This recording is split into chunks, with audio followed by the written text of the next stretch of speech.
I'm looking at my Dremel. As you can see, I use it more for grinder. I loosen it up. I just tightened it. I was experimenting. I use it more like that, where I can bring a part in and use this as a cutoff tool and a grinder and a polisher and stuff like that.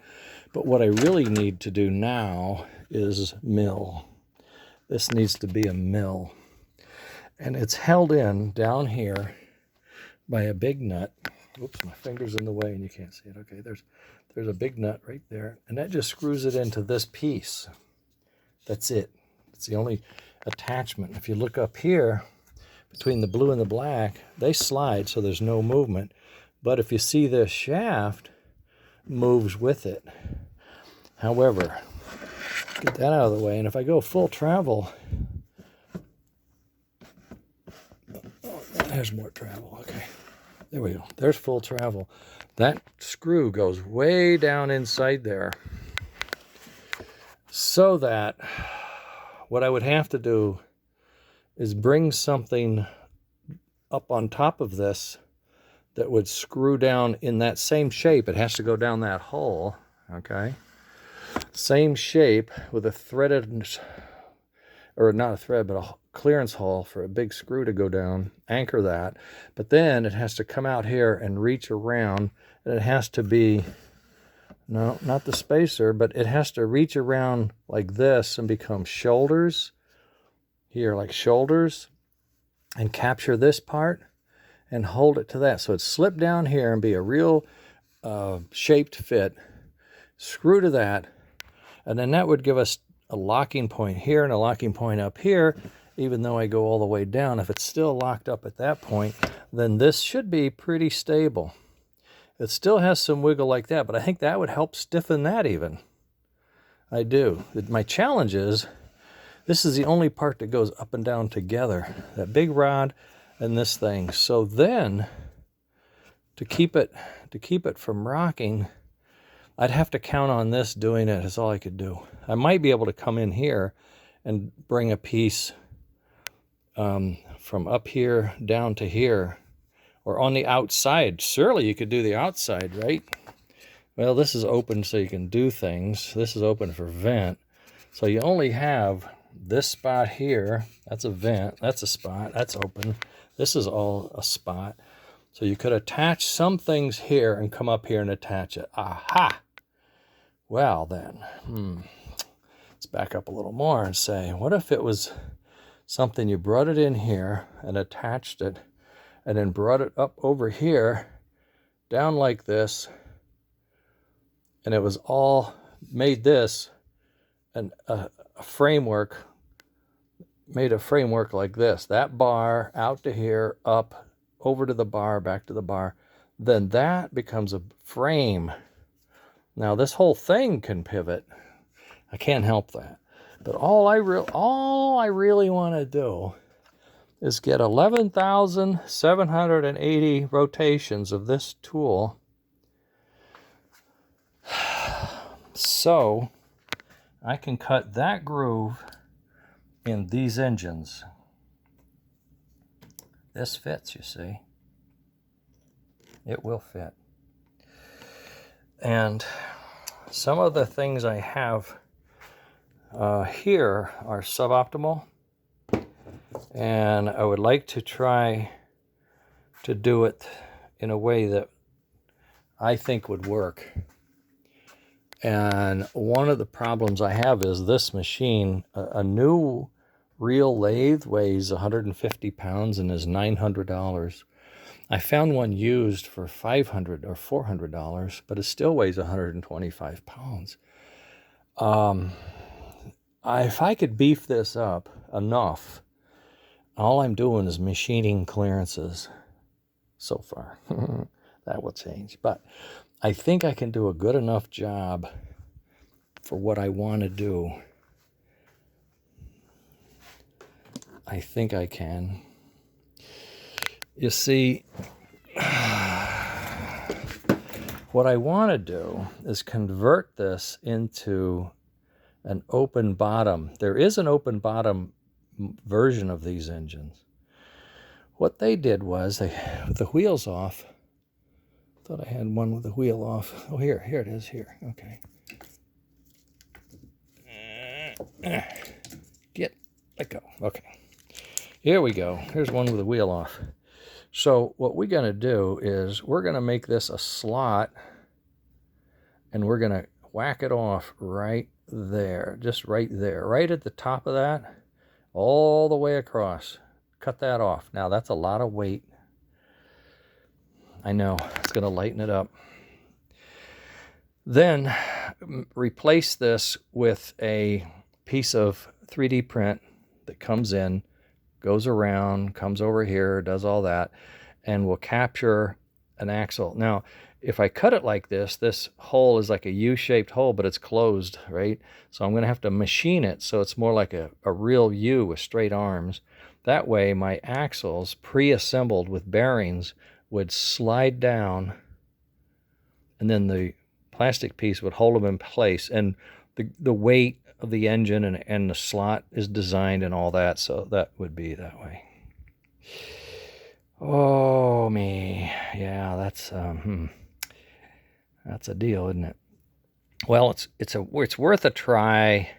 Maybe I should get an Atlantic that I can that is more worn out and stuff. Just see what I can do. So then the other thing I need to do is, of course, cut this groove.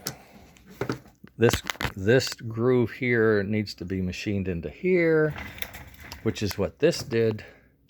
Didn't do it enough. I need more room, so I'm going to have to open this up anyway. So I'm going to use what I have there to do that as a test of the assembly. But if I can beef up this machine so it can be somewhat more accurate and stronger, I could be able to do this modification and maybe cut the bottom off of one of my old engines and see how well can I make it flat, and can I do it a good job. We can try, can't we? Then, what I liked about get this over here. All right. What I liked about this old American Flyer, by the way, old American Flyer S gauge was, oh my, this is a thin wall casting. I just saw it. This, get away from me. This is a thin wall cast piece with a couple of places like that, and then this center cavity is open. This sort of gray material that's different than the black, that is a lead insert for mass. And look, there's lead insert. Oh my God.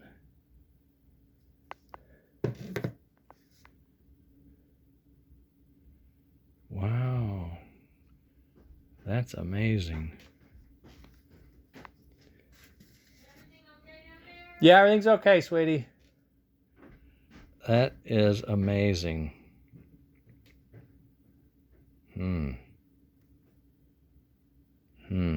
But these wheels are press fit on also with bushings.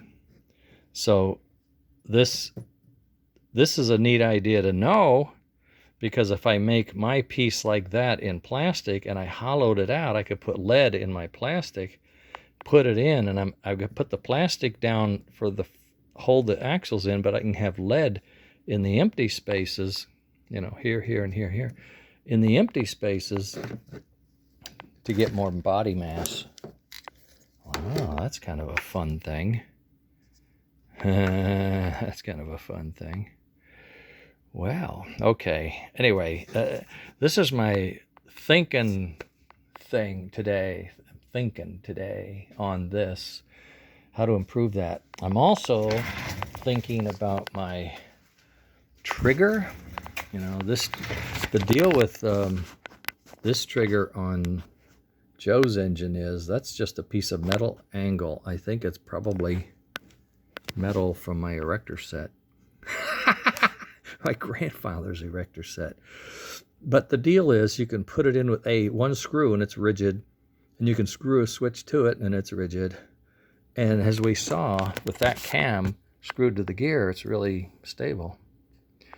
Anyway, my plastic one should be almost as rigid, but maybe it's not. I don't know. I did plug these holes yesterday. Got that done using my UV cure plastic. It's not a glue really, it's a plastic. So you can fill holes with it and then cure it and it stays. So for some reason they had a hole there and he had a leak on the side. And I smeared the stuff there, and then I used the ultraviolet light to cure it, and it just stuck. And it blocks the smoke leaks. Smoke leaks are all stopped. This contraption is working as it was intended to quite well. He doesn't have the brake circuitry because, well, I'm still designing it. But I got a nice email last night from Robert, and he's going to continue to flesh out the circuit for me. And we're going to experiment with some of my switch material that I had yesterday. And we're just going to keep chugging along with this thing. I'm going to try to get this. I got to get these joints have to be reinforced in some way so they don't get pulled off again. It's very thin wire, very delicate. And boy, I just broke it. So I'm going to have to put it back together, reinforce it real well, and make sure they don't get pinched or broken again, so I can reassemble it because it's running beautifully. I just want to put it back together, and then we can get back over here and start playing. Oh, there's one there. See, I could grind that thing down. I could grind this down as my test mule. Oh, this was going to be my test mule, wasn't it? Because it has the boss. I don't need to do the opening thing, but I could do the other thing. Yeah, I put this on. I was going to put the gear on. Didn't get around to it. I'm going to mimic this. So I'm going to have an Atlantic and the Royal Blue from Leon. And they're going to have whatever they have, whatever they need to have, they're going to have them. And then I'm going to work on, I'm going to try to fix this engine so that it's as good as it can be since it's already started. I just wasn't up to grinding that off, but I may have to be up to it. I may have to modify my little Dremel so that I can do that. That may be the only approach for now. That way at least I can do it and see what it looks like. Go from there. All right. That's it. That's the game plan. See what I can get done today. Thought I'd fill you in on the thought for the day. Dremel mini mill conversion and puffer DC can brake.